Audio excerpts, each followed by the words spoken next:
Hello from gardening at Douentza here in Ireland, and this is a video on my big cattleyas, or Bob and the lads as we call them here.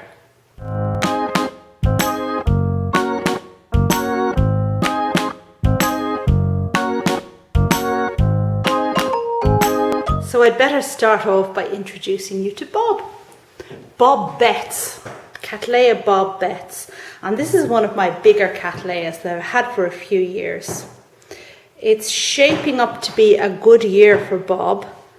I think she has 5 sheaths, six it is, and no sign of darkness in the sheaths yet, but that'll come. I've no doubt that Bob will be fantastic this year again. She's a white Cattleya and a really fantastic one with a super history if you care to read about it.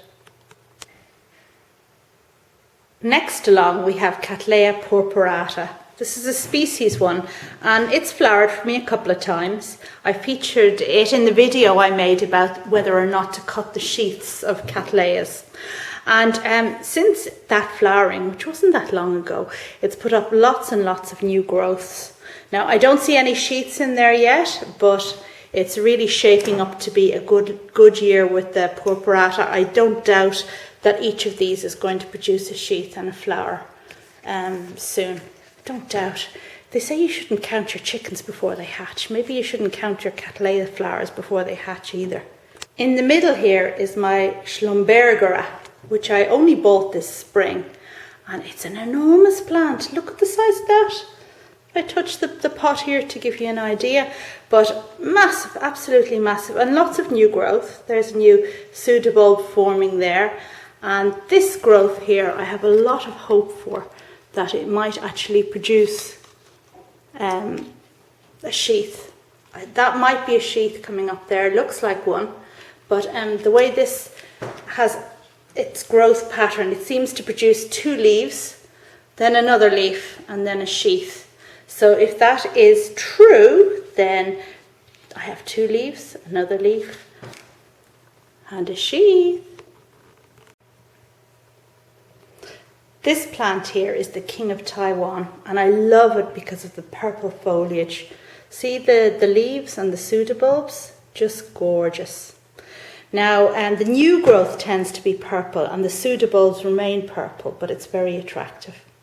Now, the king of Taiwan had a bit of a bad year last year and it didn't flower, but I did a bit of surgery on its roots, and I hope that this year will be better. It's got a lot of sheaths at the moment. 1, 2, 3, 4, I think. And I don't think this one is going to produce a sheath. So I'll be hopeful that I'll have lots of flowers this year. It has flowered for me in the past. It's one of my old regulars. So I'll be hopeful again. And this is our latest member of the family.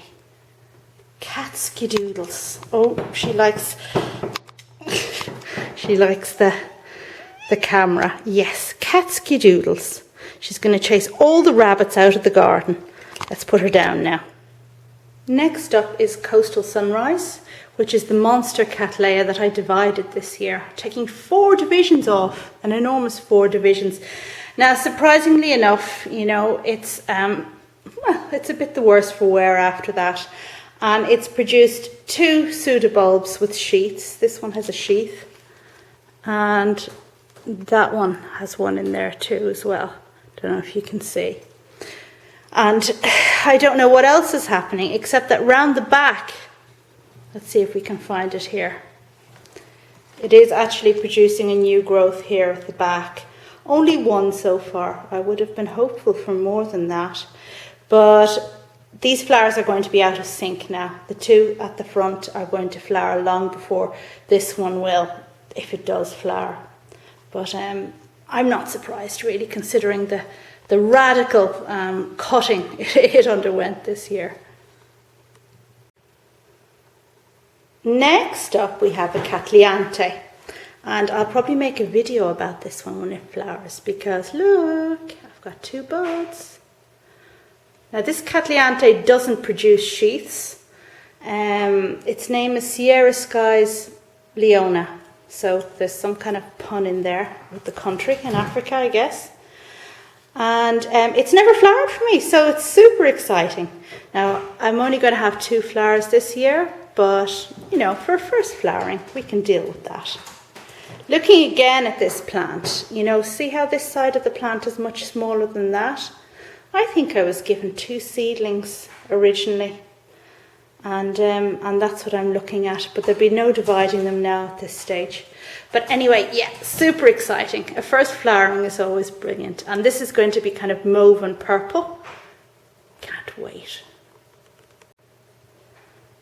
And this plant is also a Catlianthe.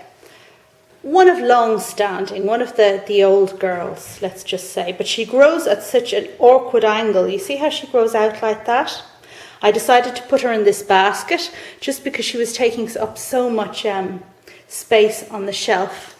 Now here's a little tip. I put her in an aquatic basket because I thought, well, that'll do. But what's happening is the roots are growing out of the basket. Now, I am never going to get that root out intact unless I cut up the basket. So I don't really think aquatic baskets are suitable for orchids. Anyway, this one is called Blossom Bounty, and you know, it's producing new growths at the moment. It's a bifoliate one, so the fact that there's a little something in there doesn't mean that it's a sheath at all. I nearly forgot C.G. Roebling Sentinel, my favourite orchid. How could I do it? Well, the truth is she's still sat on the naughty step, so she's away from the others. And the reason is these markings on her leaf. Do you see that kind of circle?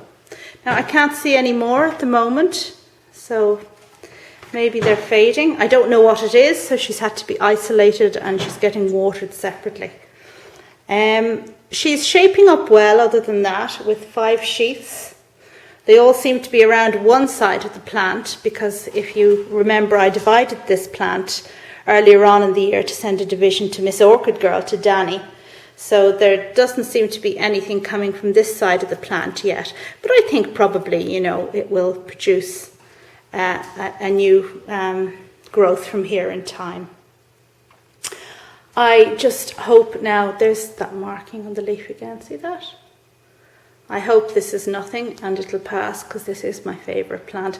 I don't know about you, but I always find that in autumn, when I move indoors from the garden and start looking at my orchids and fussing over them and wondering which flowers I'll get, I always start worrying like anything about the slightest blemish, this or that, or, what's that?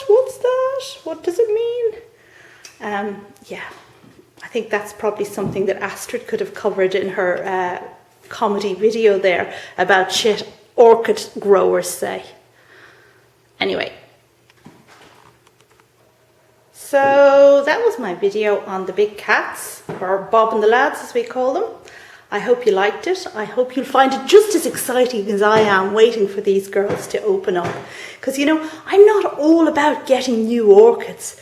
I do actually grow a few and grow them quite successfully and get them to quite a decent size as well, honestly. So check back again anyway to see these girls when they flower and see how well they do this year. Thanks very much for watching. Bye now.